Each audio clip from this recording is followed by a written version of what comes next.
Bismillahirrahmanirrahim. Assalamualaikum warahmatullahi wabarakatuh.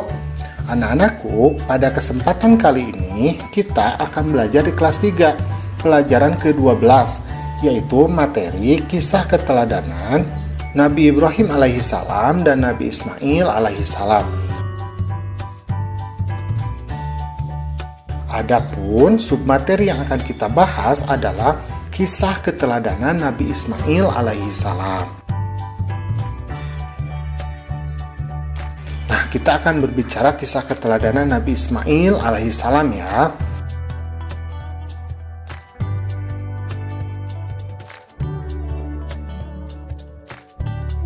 Nah, setelah Nabi Ibrahim berdakwah di Babilonia dan beberapa saat lama tinggal di Mesir, Nabi Ibrahim ini kemudian bermaksud untuk pindah ke Palestina bersama istrinya. Karena lama tidak memiliki anak, kemudian beliau berdoa kepada Allah agar dikaruniai anak yang soleh.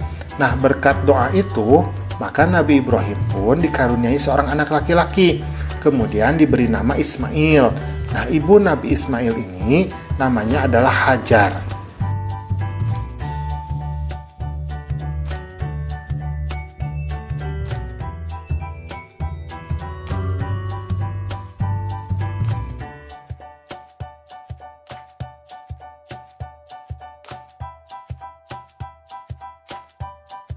Dengan tawakal kepada Allah, Nabi Ibrahim kemudian meninggalkan rumah. Nah, suatu ketika Allah memerintahkan Nabi Ibrahim untuk meninggalkan Nabi Ismail dan ibunya di sebuah tempat tertentu. Nah, dengan tawakal kepada Allah, maka Nabi Ibrahim pun meninggalkan rumah, membawa Hajar dan Ismail tanpa tempat tujuan yang tertentu. Ia hanya berserah diri kepada Allah yang akan memberikan arah kepada binatang tunggangannya. Nah, setelah berminggu-minggu berada dalam perjalanan jauh, tibalah pada akhirnya Nabi Ibrahim ini bersama istri dan anaknya di suatu tempat yang dinamakan Lembah Mekah. Nah, di kota itu kemudian didirikan Ka'bah oleh Nabi Ibrahim dan Nabi Ismail, dan kini sekarang menjadi kiblat manusia dari seluruh dunia. Nah, di tempat itulah Masjidil Haram didirikan.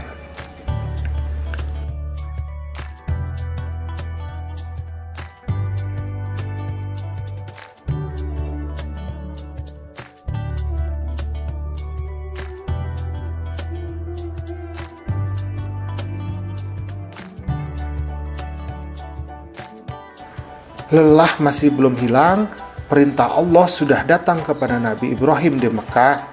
Hajar dan Ismail harus ditinggalkan. Padahal tempat itu sangat gersang, tidak ada air dan tanaman yang subur. Nabi Ibrahim mengatakan kepada istrinya bahwa ini adalah kehendak Allah dan harus bertawakal kepadanya. Maka Hajar menjawab, "Kemanakah engkau akan pergi? Apakah Allah yang menyuruhmu melakukan hal ini?" Maka Nabi Ibrahim menjawab, "Benar, Allah lah yang menyuruh kita ke sini. Maka percayalah bahwa Allah Maha Penyayang, tidak akan mungkin menelantarkan kalian." Sebagai seorang istri yang soleha, maka Hajar pun mematuhi perintah Ibrahim dengan sabar. Ia makan dari bekalnya dan minum dari air yang ditinggalkan oleh Nabi Ibrahim sampai habis. Nah, beberapa hari kemudian persediaan bekal ini sudah habis. Tidak ada lagi makanan dan minuman. Maka Hajar pun kebingungan kemana ia harus mencari makanan. Kebingungan bertambah manakala terdengar tangisan Ismail yang kehausan. Nah, Hajar melirik ke kanan dan ke kiri, pandangannya ke sana kemari mencari air. Begitu gigihnya Hajar, ia berlari menuju Bukit Safa. Barangkali bisa mendapatkan air, ternyata tidak ada air sedikit pun. Kemudian ia pun berlari-lari lagi sampai tiba di suatu tempat yang bernama Marwah. Nah, di sana tidak ada air juga. Kejadian itu sampai berulang-ulang, bolak-balik sampai 7 kali ia berlari antara Bukit Safa dan Bukit Marwah. Nah, diriwayatkan bahwa Siti Hajar ini berada dalam keadaan yang sudah tidak berdaya dan hampir putus asa. Namun pertolongan Allah kemudian datang kepadanya. Atas kekuasaan Allah melalui malaikat Jibril, maka keluarlah mata air yang kita kenal sebagai mata air Zam-Zam. Nah, melalui air itulah maka beliau dapat memenuhi keperluannya sehari-hari. Nah, lambat laun ya, tempat tersebut kemudian berkembang menjadi sebuah kota yang kita kenal sekarang sebagai kota Makkah.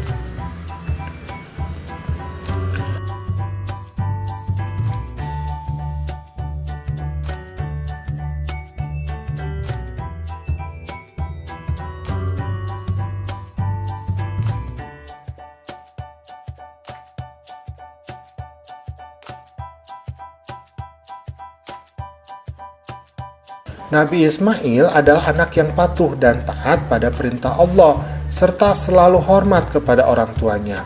Ketaatan dan kepatuhan Nabi Ismail ini kemudian diuji oleh Allah.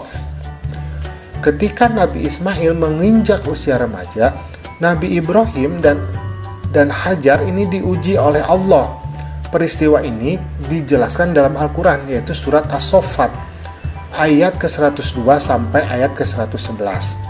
Maka tatkala anak itu sampai pada umur sanggup berusaha bersama-sama Ibrahim, Ibrahim berkata, "Hai anakku, sesungguhnya aku melihat dalam mimpi bahwa aku menyembelihmu. Maka pikirkanlah apa pendapatmu." Ia menjawab, "Wahai bapakku, kerjakanlah apa yang diperintahkan kepadamu. Insya Allah kamu akan mendapatiku termasuk orang-orang yang sabar." Allah menggantinya dengan seekor kambing. Peristiwa ini menjadi dasar disyariatkannya kurban yang dilakukan pada hari raya Idul Adha.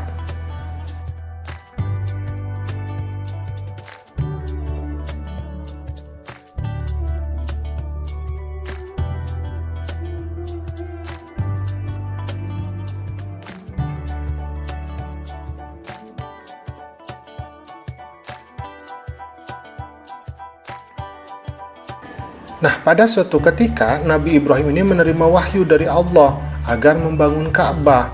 Kemudian hal ini disampaikan kepada Nabi Ismail. Maka Nabi Ismail berkata, "Kerjakanlah apa yang telah diperintahkan Tuhanmu kepadamu, dan aku akan membantumu dalam pekerjaan mulia itu." Allah Subhanahu wa Ta'ala berfirman dalam Al-Quran, yaitu surat Al-Baqarah ayat 127. "Dan ingatlah ketika Ibrahim meninggikan dasar-dasar Baitullah bersama Ismail, seraya berdoa, 'Ya Tuhan kami, terimalah daripada kami amalan kami, sesungguhnya Engkaulah yang maha mendengar lagi maha mengetahui.' Maka mulailah kedua orang tersebut membangun Ka'bah sampai selesai, dan tempat Nabi Ibrahim berdiri ketika itu, ini dikenal juga dengan sebutan Makam Ibrahim. Nah, anak-anakku, alhamdulillah pembelajaran kita pada hari ini sudah selesai. Terima kasih sudah menyimak ya. Assalamualaikum.